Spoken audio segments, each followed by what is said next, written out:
Hari ini kita belajar firman Tuhan tentang mengelola, ya, mengelola. Tuhan itu memberkati kita tidak dengan cara instan. Meskipun sekarang orang hidup di dunia ini dengan cara instan. Itu maka sebabnya ada kopi instan, ada mie instan. Tapi berkat Tuhan nggak seperti begitu.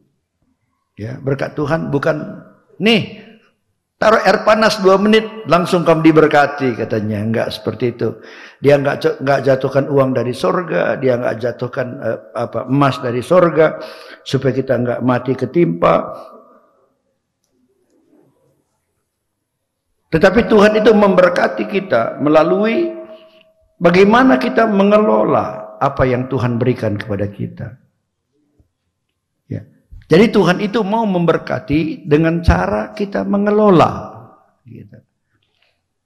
Dan saya pikir kita juga sama, ya, kita juga sama. Bagaimana kita bisa dipercaya? Karena kita sudah memulai bisa dipercaya dalam hal-hal yang kecil, dalam hal-hal yang kecil. Dan berkat Tuhan itu dicurahkan dalam diri kehidupan kita waktu kita belajar mengelola apa yang Tuhan berikan. Ya, Tuhan berikan mulai dari hal-hal yang kecil. Kalau kita baca di Alkitab bagaimana Tuhan membuat mujizat dengan 5 roti dan 2 ikan. Bisa kasih makan berapa orang? Lebih, 5.000 laki-laki aja. Belum perempuan, belum anak-anak. Padahal biasa yang ikut Tuhan itu kan lebih banyak perempuan, ya. Itu maka di sorga nanti mana lebih banyak, laki-laki atau perempuan? Di sorga nggak ada laki-laki, nggak ada perempuan, semua seperti malaikat. Ya. Yesus itu kan sebenarnya gampang. Kalau aku jadi Yesus, aku akan bikin makanan instan, kayak pop mie. Bagaimana caranya? Semua kamu yang 10.000 kenyang, langsung kenyang semua, nggak usah repot-repot. Bisa nggak Tuhan bikin seperti itu? Bisa. Kenapa dia nggak bikin seperti itu? Karena dia sedang mengajar sesuatu. Dia bilang, kalian kasih mereka makan. Mereka cari, berusaha. Dapat 5 roti, 2 ikan. Ini modalnya ini. Nggak banyak ini. Kan berapa ribu lah ini. Tapi dari modal seberapa yang ada ini, mereka serahkan pada Yesus. Sesudah diserahkan pada Yesus, Yesus nggak bilang bagikan, nggak. Yesus bilang coba dulu, diatur dulu satu kelompok, bikin dulu kelompok-kelompok, komsel-komsel katanya, ya kan, kelompok-kelompok. Sesudah bentuk kelompok-kelompok, maka bagikan. Tengok, perhatikan, Yesus pun mengelola dalam dunia bisnis disebut dengan manajemen, diatur, gitu. Jadi Yesus juga mau kita dalam hidup kita diatur.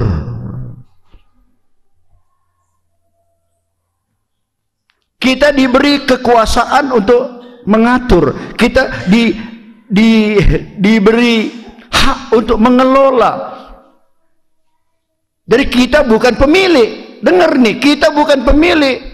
Karena firman Allah berkata, segala sesuatu adalah milikku, kata Tuhan. Langit dan bumi adalah milikku. Emas dan perak adalah milikku, kata Tuhan. Segala sesuatu adalah milik Tuhan. Amin. Amin. Manusia diciptakan tidak untuk jadi pemilik. Justru kalau orang udah mulai merasa dia jadi pemilik, nah mulailah dia jatuh dalam pencobaan. Kenapa? Waktu dia merasa dia adalah pemilik, mulai akan muncul di hatinya cinta akan uang. Dan firman Allah katakan orang yang cinta akan uang akan menyebabkan banyak pencobaan dalam hidupnya. Bahkan firman Allah katakan akar segala kejahatan adalah cinta akan uang, bukan uang. Uang nggak ada masalah. Cinta akan uang, itu yang masalah.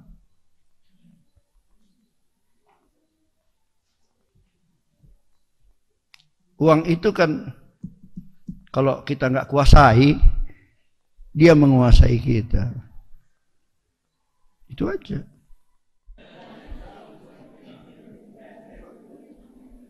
Ya, itulah kebenaran, itulah firman itu. Sering tanpa terasa waktu kita merasa uang adalah segala-galanya, itu sebabnya kita berusaha jadi pemilik, maka akhirnya kita cinta akan uang.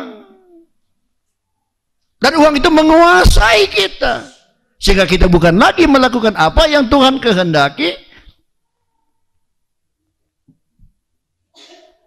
tetapi apa yang diri kita yang dikuasai oleh uang itu kehendaki. Jadi dalam hidup ini uang itu perlu diatur, perlu dikelola. Ada orang bilang begini, sebenarnya kalau memang aku dikasih Tuhan uang yang banyak, bisanya ku atur. Kalau dikasih Tuhan uang yang banyak, pasti bisa ku atur. Tapi terbalik ibu bapak, terbalik. Jadi sebenarnya bukan Tuhan berikan dulu pada kita, baru kita mengatur. Yang perlu aturan, apa yang Tuhan sudah berikan pada kita, itu diatur dulu. Sudah kita mampu mengatur nih yang ada, yang sedikit, yang kecil yang ada pada kita. Tuhan lihat, wah orang ini bisa ini mengatur katanya. Kalau gitu aku percayakanlah kepada dia sesuatu yang lebih banyak. Dalam Lukas pasal yang ke-16 ayat yang ke-10 ya. Lukas 16 ayat yang ke-10. Barang siapa setia dalam perkara-perkara kecil, ia setia juga dalam perkara-perkara besar. Ya. Jadi kalau dia setia dalam perkara kecil, maka dia akan setia dalam perkara besar. Itu dikatakan. Kalau yang kecil pun dia nggak setia, maka pasti dalam perkara yang besar pun dia nggak setia. Nah, kalau kita nanti baca di ayat-ayat seterusnya, yang dimaksud dengan perkara kecil ini, itu adalah masalah keuangan. Ini adalah harta yang Tuhan sudah berikan pada kita. Yang sudah ada ini, yang di dalam tangan kita. Kalau perkara besar itu hal yang lain lagi, yang belum diberikan, bahkan sampai hal-hal yang menyangkut hidup yang kekal. Yang udah ada pada kita, inilah masalah yang kecil. Itu kalau kita sendiri waktu mengelolanya nggak setia, maka nggak mungkin kita diberikan hal-hal yang lebih besar. Ayat itu berkata seterusnya, dan barang siapa tidak benar dalam perkara-perkara kecil, ia tidak benar juga dalam perkara besar. Kalau dalam soal yang kecil aja dia nggak benar, apalagi soal besar. Jadi kita harus benar, harus jujur dalam soal keuangan kita. Setiap uang yang Tuhan berikan pada kita, setiap sen, setiap rupiah yang ada di kantong kita, itu adalah milik Tuhan. Amin. Coba tanya dulu sebelahnya, uang di kantong itu milik siapa? Hah? Apa katanya?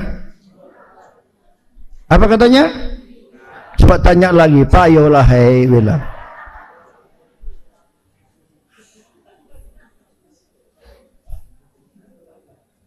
Dan kalau itu milik Tuhan, dia menitipkan pada kita, kelola katanya, maka berarti kita harus jadi orang yang bertanggung jawab.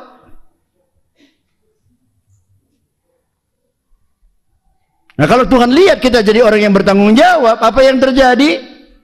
Dia akan mempercayakan lagi hal-hal yang lebih besar lagi.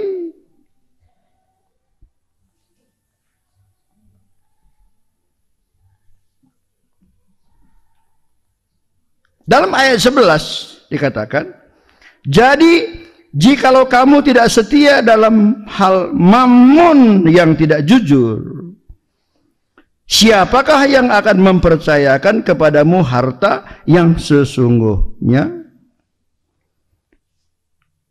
Jadi kalau kamu nggak setia dalam hal mammon, mammon itu dewa kekayaan.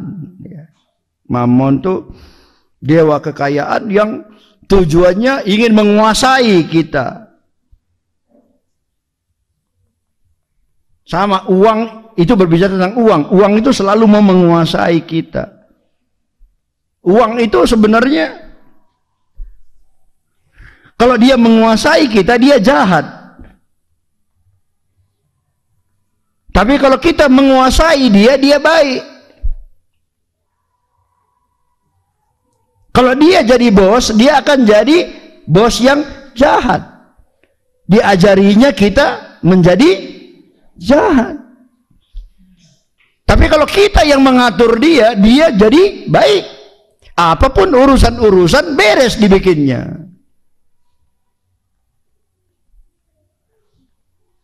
Jadi mammon itu harus ditaklukkan.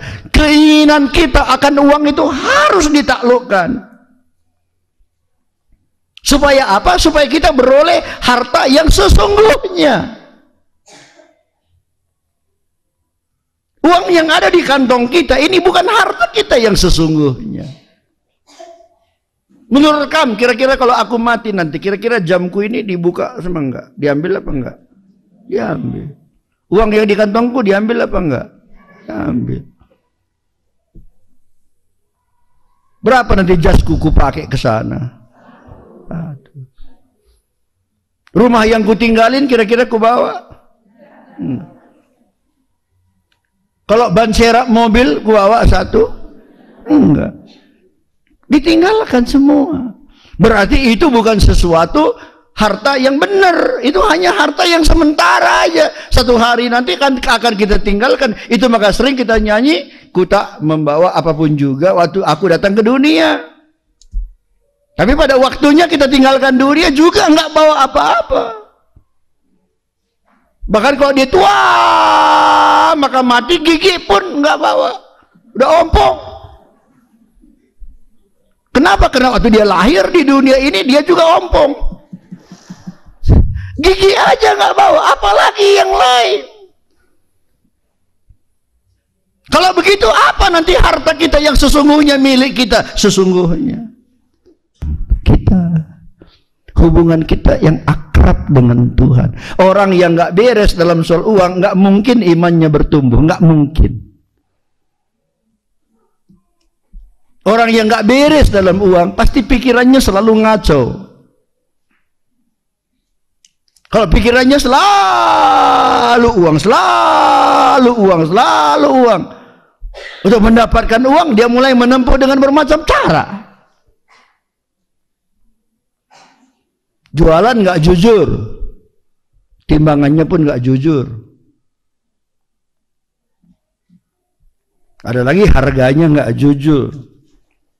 Ada lagi ngomongannya pun nggak jujur. Langaseh modalna, langaseh modalna. Bilang aja belum banyak untungnya. Belum buka dasar, belum buka dasar, belum buka dasar. Orang yang seperti gini nggak mungkin bisa bertumbuh rohaninya. Saudara percaya nggak? Saudara percaya nggak? Rombongan yang ke Yerusalem itu, bukan yang kali ini, yang lalu-lalu. Itu orang yang ke sana itu kan pasti uangnya banyak.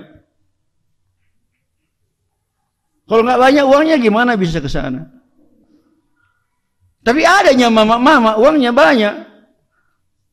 Waktu dia buka dompetnya, dolarnya banyak dalam. Tapi tiap masuk toko, tasnya dibukanya lebar-lebar. Yang kecil-kecil itu, cek, cek masuk tasnya. Mencuri. Kok bisa ada orang seperti itu? Itu pasti adalah orang yang sikapnya terhadap harta duniawi nggak benar. Waktu sikapnya terhadap uang duniawi nggak benar, maka pasti hidup rohaninya juga nggak benar. Karena firman Allah katakan kalau nggak benar dalam hal yang kecil, dalam hal mammon, dalam hal uang, pasti yang lain juga nggak benar. Padahal ada sesuatu yang lain, harta kita yang sesungguhnya. 2 Korintus 4 ayat 7. Harta ini, nah ini harta ini. Tetapi harta ini kami punya dalam bejana tanah liat. Bejana tanah liat ini hidup kita. Kita yang diciptakan dengan tanah liat. Tetapi harta ini kami punya dalam bejana tanah liat supaya nyata bahwa kekuatan yang melimpah-limpah itu berasal dari Allah, bukan dari diri kami. Ada harta di bejana tanah liat ini. Hidup rohani kita, ini harta kita sesungguhnya. Ada orang kaya jasmani, dalam Tuhan dia nggak kaya. Ada orang miskin secara jasmani, dalam Tuhan dia kaya.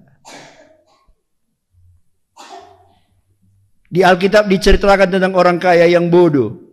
Banyak hasil ladangnya, sampai enggak muat lagi lumbungnya. Wow, dia bilang, "Oh, kayanya aku, senangnya aku. Aku akan bikin lumbung-lumbung, gudang-gudang yang lain untuk semua hartaku." Wow, lalu akan berkata, "Hei, senanglah jiwaku. Oh, bersenang-senanglah kau." Tuhan bilang, "Oh, bodoh." Bahasa Ibrani bilang, "Oh, mautu."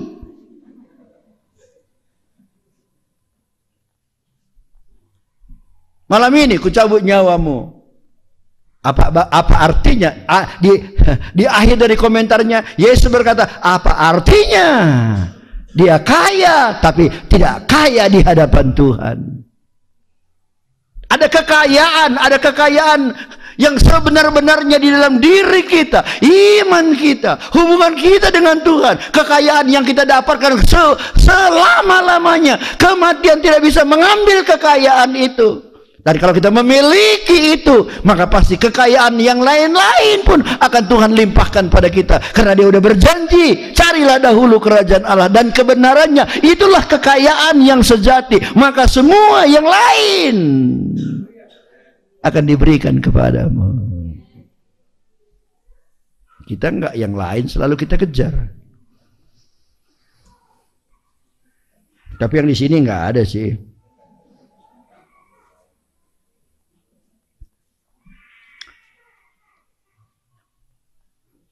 Dalam ayat 12.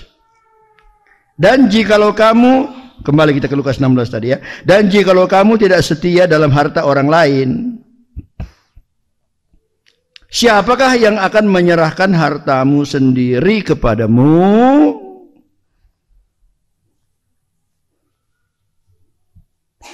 Coba perhatikan ayat ini baik-baik.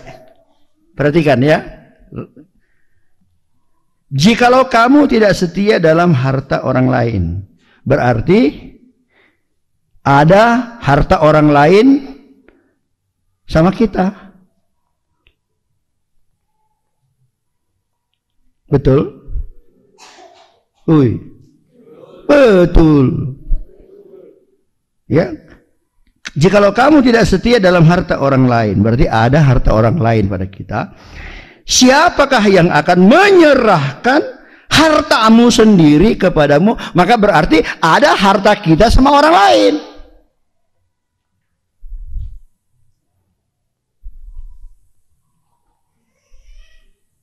Ada harta orang lain sama kita. Ada harta kita sama orang lain.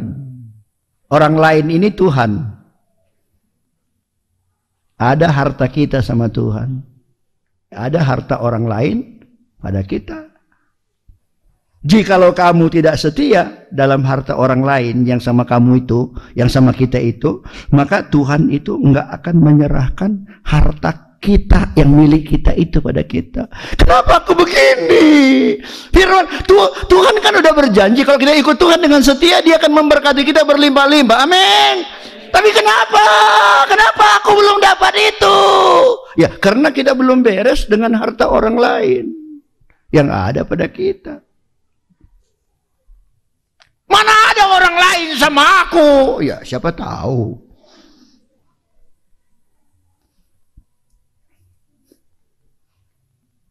Coba tanya sebelahnya, baju yang kamu pakai itu milik siapa? Bilang, jangan-jangan pinjaman. Udah lama pinjam nggak balik-balik. Kalau pinjam seminggu kan ya kembalikanlah seminggu, nggak apa-apa ya kan. Pulpen yang kamu pinjam itu pulpen siapa?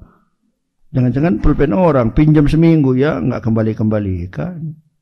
Tuhan mengajar kita bahwa kita harus beres dalam urusan harta orang yang lain. Contohnya utang.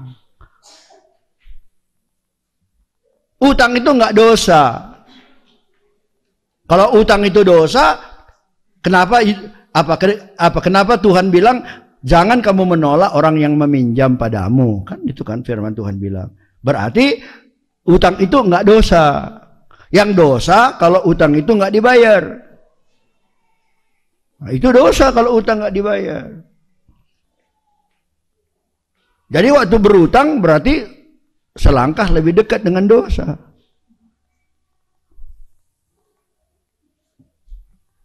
Jadi kalau ada utang, bikin perencanaan gitu. Gimana caranya bebas utang? Aku mau rencanakan 1 tahun ini bebaslah hutangku, ku cicil. Atau kalau utangnya banyak 2 tahun, pokoknya buat perencanaan bebas utang. Karena kalau kita nggak peduli dengan utang, maka berarti kita nggak setia dengan uang orang lain yang ada pada kita.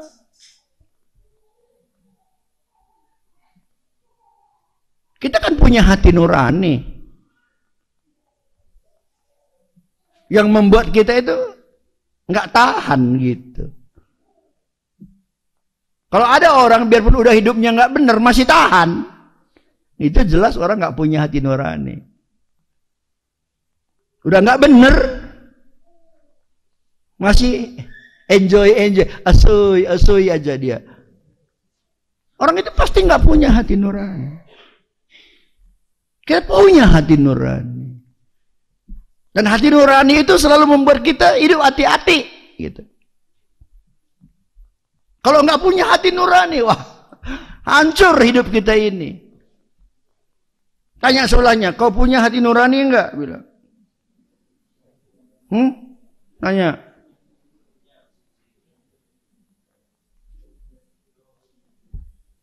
Ya kita bisa sembunyi di hadapan manusia, bisa sih. Tapi satu hari nanti di hadapan Tuhan nggak ada yang bisa sembunyi. Bilang sebelahnya, nanti nggak bisa ada sembunyi di hadapan Tuhan. Bilang. Ya nggak ada yang bisa sembunyi di hadapan Tuhan. Dibereskan.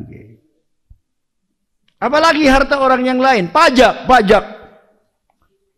Pajak itu kalau kamu belum bayar pajak itu, berarti uang yang di kantong itu uang pemerintah itu, bukan uang itu.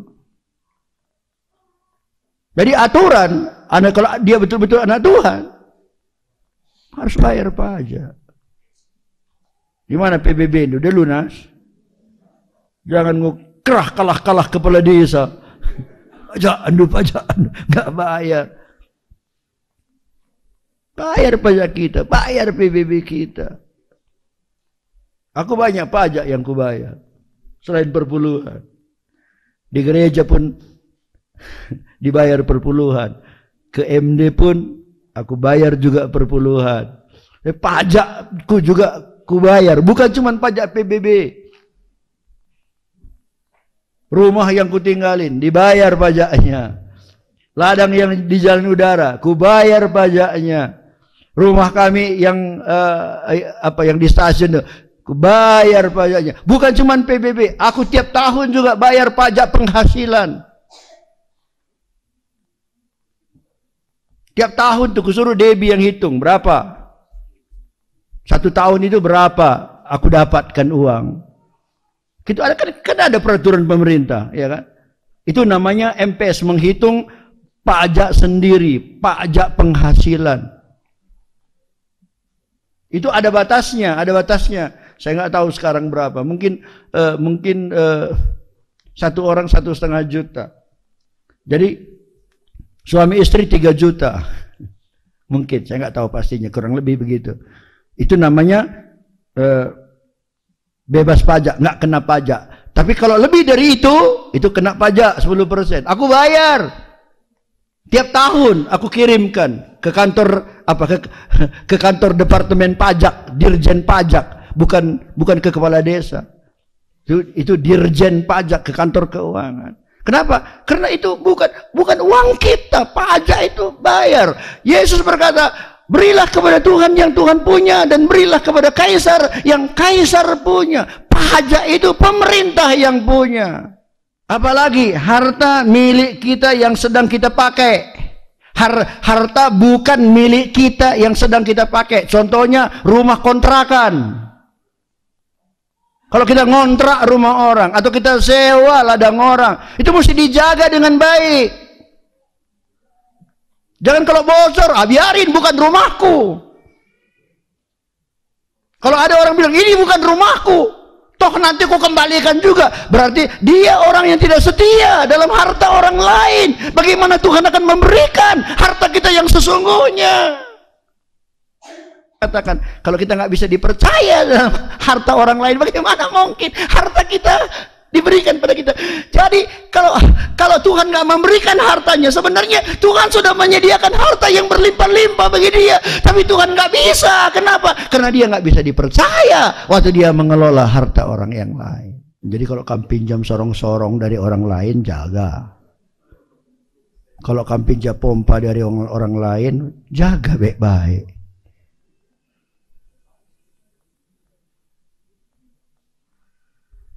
Saya lebih takut aku minjam mobil orang yang lain daripada bawa mobilku sendiri. Itu yang Tuhan ajarkan pada kita. Apalagi harta orang yang lain, perpuluhan. Kenapa kita selalu ajarkan bayar perpuluhan? Bukan karena gereja kurang uang. Saya selalu bilang, bukan gereja ini kurang uang, bukan karena gereja ini perlu uang. Kalau ini diajarkan supaya nggak ada yang menghalangi, supaya harta kita yang sesungguhnya diberikan kepada kita. Karena Tuhan lihat, ini aja pun nggak bisa dipercaya katanya. Soal itu aja nggak bisa dipercaya. Jualan dia, untungnya 100.000. Sisihkan 10.000 milikku, kata. Itu pun dia nggak mau. Ya udahlah, Tuhan pun kalau di itu pun nggak bisa dipercaya, ngapain lagi kita kasih yang besar sama dia? Akhirnya genaplah firman Tuhan. Waktu kita nggak bisa dipercaya dalam harta orang yang lain, harta kita yang sesungguhnya pun nggak diberikan pada kita.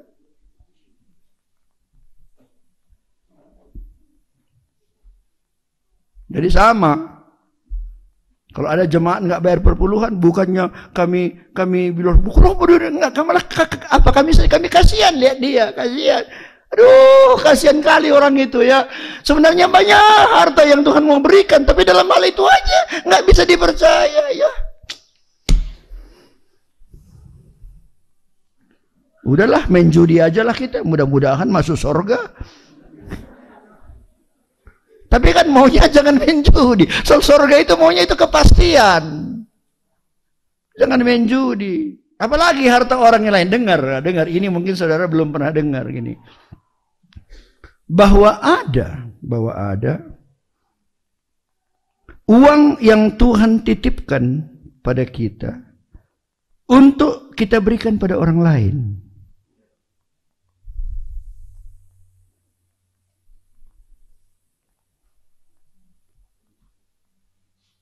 Jadi ini bukan perpuluhan. Kalau perpuluhan itu kan memang udah ada ukurannya, udah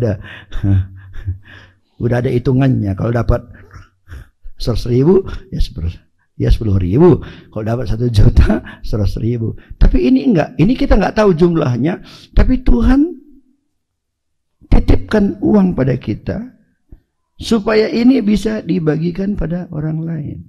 Nah, dari mana kita tahu bahwa Tuhan mau berikan kepada si A umpamanya? Dari suara Roh Kudus yang bekerja di hati kita.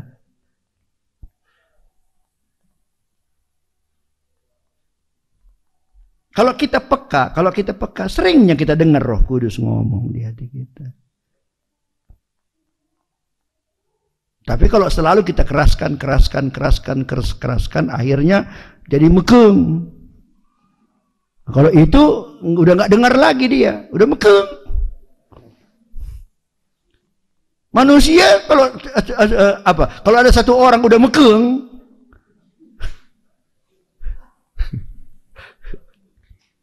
akan apapun dia nggak dengar lagi kan? Karena udah mekeng. Apa mekeng bahasa Indonesia? Hah? Begini, bukan lemas, lemak.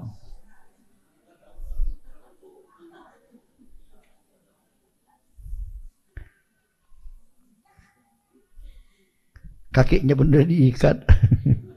Itu mekeng, apapun dia udah nggak dengar lagi. Orang yang hati nuraninya mekeng, itu apapun Roh Kudus bilang nggak dengar lagi. Tapi kalau kita mau jaga hati nurani kita, pasti sering kita dengar Roh Kudus ngomong. Kenapa? Karena gini, firman Tuhan bilang, bertambah banyak uang kita. Kita baca aja ya ayatnya, Pengkhotbah 5.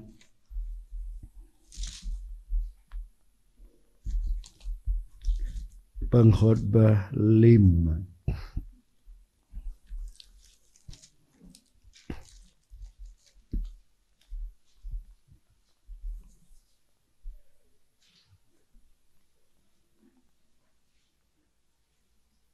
Oke. Ayat 10. Dengan bertambahnya harta, bertambah pula orang-orang yang menghabiskannya. Ini dikatakan. Saudara mau hartanya tambah? Mau. Untuk apa? Supaya lebih banyak orang yang menghabiskannya. Ya. Kita Tuhan berkatilah aku. Supaya apa? Ya, supaya kita bisa bantu keluarga kita. Kita bisa bantu anak-anak kita bantu pekerjaan Tuhan. Kalau ada orang membangun gereja, kita bisa bantu. Tuhan menambahi berkat-berkat bagi kita supaya apa? Supaya lebih banyak orang yang menikmatinya. Ingat nih, jadi Tuhan itu memberikan kekayaan harta pada kita bukan supaya kita hebat, kaya, senang, bukan. Tuhan memberkati kita banyak harta supaya lebih banyak orang yang menikmatinya. Halo terbane. Nggak bisa. Masa kita capek-capek orang lain yang menikmati. Oke, nggak apa-apa. Karena ini kan hukum, ini firman. Firman itu hukum. Kalau hukum itu kamu tahu nggak bisa dibantah. Ini hukum ini. Nah, kalau ini dilepaskan pasti jatuh ke bawah. Ini hukum, gaya tarik bumi. Nggak bisa dia loncat ke atas. Kalaupun ku lempar ke atas, tetap dia ke bawah. Ini udah hukum nih. Bertambah harta, bertambah banyak orang menikmati. Ailo terbane, aku nggak mau. Oke, kalau nggak mau, apa dikatakan di ayat tadi?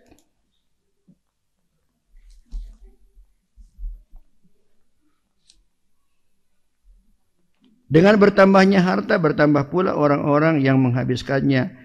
Dan apakah keuntungan pemiliknya selain daripada melihatnya? Kalau nggak mau, ya udah. Tuhan bilang kalau nggak mau kau, udah. Sekarang kau lihat-lihat aja gimana orang memakani hartamu itu. Disuruh memberi dengan rela. Waktu kita memberi dengan rela, ada pahala kita di sorga. Waktu kita nggak mau, ya udah, lihat-lihat aja kau. Pahalamu pun di sorga nggak ada. Kenapa? Karena kita akan diambil dengan paksa. Melalui apa? Melalui ambulans, apotek, rumah sakit, dokter.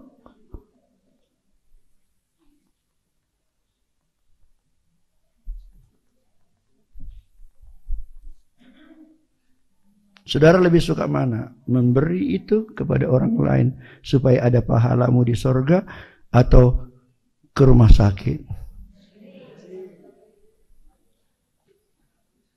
Kemarin istri saya bilang sama saya tentang seseorang, keluarga kami. Masuk rumah sakit. 1 malam tidurnya aja. Berapa? 550.000. 1 malam. Hanya tidur. Udah berapa minggu dia di situ dan berapa minggu lagi harus di situ. Saya bilang, ya, itulah karena banyak uangnya. Itulah karena banyak uangnya. Firman Tuhan bilang, kalau banyak uang, banyak yang menikmati. Termasuk rumah sakit, suster, perawat, dokter, ambulans.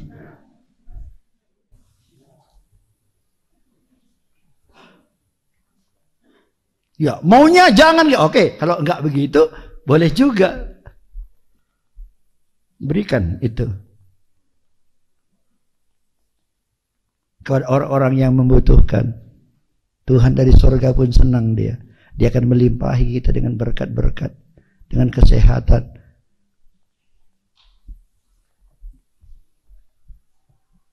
Ada orang anaknya yang habisin kena narkoba. Sampai TV di rumahnya pun dijualnya. Itu yuk kita kelola uang kita dengan benar. Amin. Setia dalam hal yang kecil mengelola uang. Setia dalam harta orang yang lain. Kelola dengan benar. Miliki prioritas. Ngerti kah? Miliki prioritas. Apa prioritas?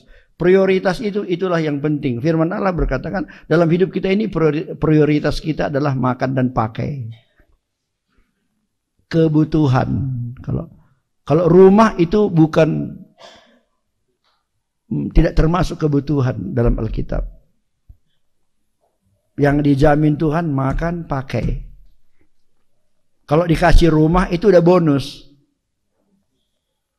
Artinya gini, kalau kamu udah cukup makan dulu, cukup pakai dulu, biarpun sederhana, tapi rumahnya masih ngontrak, nggak masalah. Berarti kebutuhan prioritas itu sudah tercapai. Tapi kalau kita kerja, Tuhan kasih lagi rumah, puji Tuhan, itu bonus. Dikasih lagi mobil, haleluya. Dikasih lagi ladang, glory. Ya itu udah bonus. Jadi sebenarnya yang perlu kita kejar dulu dalam hidup ini adalah kebutuhan hidup. Sayangnya sering sekali kita tanpa terasa yang kita kejar bukan kebutuhan hidup, tapi keinginan hidup. Ingin belum tentu butuh. Kalau zaman sekarang handphone satu oke lah, itu kebutuhan. Tapi udah punya satu, pengen lagi satu, ya kan? Udah punya simpati, pengen punya fleksi. Udah punya fleksi, pengen pula XL. Tapi itu kan bukan kebutuhan, itu sudah keinginan. Berapa baju yang kamu perlu? Berapa baju yang kamu butuh? Nah, kalau satu kurang lah, nanti waktu udah mau ganti baju pakai apa lagi, ya kan? Kalau satu kurang lah, minimal 3 lah, gitu ya. Tapi susahnya kita udah 3 pun pengen 5. Sama, udah punya ladang 1 hektar pengen 2 hektar. Yang lebih parah lagi udah punya istri 1 pengen lagi 1 gitu. Itu lebih kacau lagi gitu ya.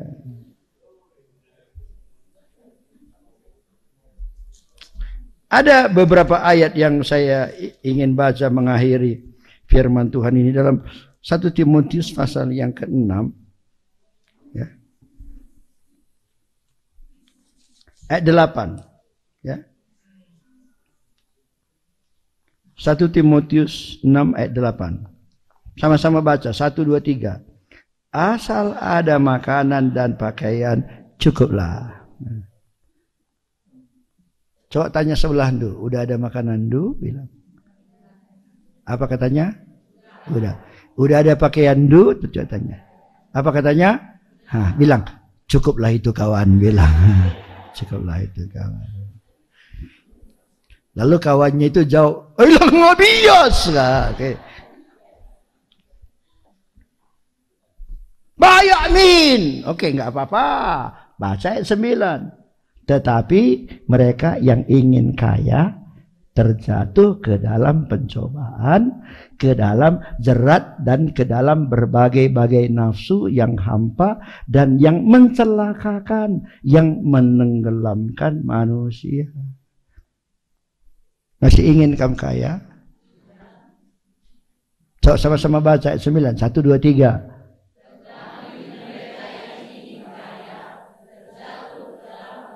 Oke, cukup. Tanya sebelah dulu. Ingin kamu kaya? Bilang.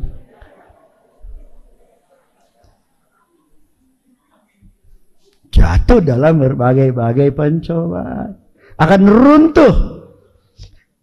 Kaya itu nggak salah, dengar. Kita bisa kaya. Tuhan pun bilang memang kita diberkati supaya kita kaya, berlimpah-limpah, supaya kita nggak meminjam, malah meminjamkan. Itu kata Tuhan. Masalahnya inginnya itu. Coba ayat 10. Sama-sama baca. Karena akar segala kejahatan ialah cinta uang. Sebab oleh memburu uanglah beberapa orang telah menyimpang dari iman dan menyiksa dirinya dengan berbagai-bagai duka. Jelas nih ya. Udah nggak orang yang cinta uang itu udah nggak tahu kebenaran, mencuri, bohong, merampok. Tuhan nggak melarang kita jadi kaya, tapi Dia melarang kita cinta akan uang. Jadi kita harus sesuaikan keinginan kita dengan keinginan Tuhan. Ya. Lalu itu tadi, kalau ada utang, bereskan. Karena bukan kehendak Tuhan kita berutang. Kecuali dalam hubungan bisnis. Nah, kalau umpamanya kita bisnis buka usaha, pinjam uang di bank, nah itu bisnis namanya, ya, itu berbeda. Ada Ulangan 28. Mungkin ini saya sayang kalau nggak dibaca ini ya. Ulangan 28 ayat 12 ya.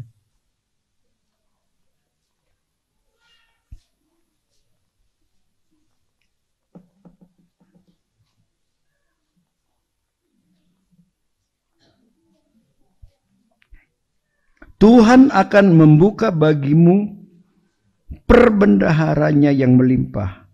Ini harta yang disediakan Tuhan nih ya, yakni langit untuk memberi hujan bagi tanahmu pada masanya dan memberkati segala pekerjaanmu. Sama-sama baca. Sehingga engkau memberi pinjaman kepada banyak bangsa, tetapi engkau sendiri tidak meminta pinjaman. Amin, amin, bilang. Ayat ini milikku, bilang. Bilang, ayat ini milikku, bilang. Wow, karena ini janji Tuhan untuk memberkati kita. Yuk, kita belajar hidup dalam prinsip-prinsip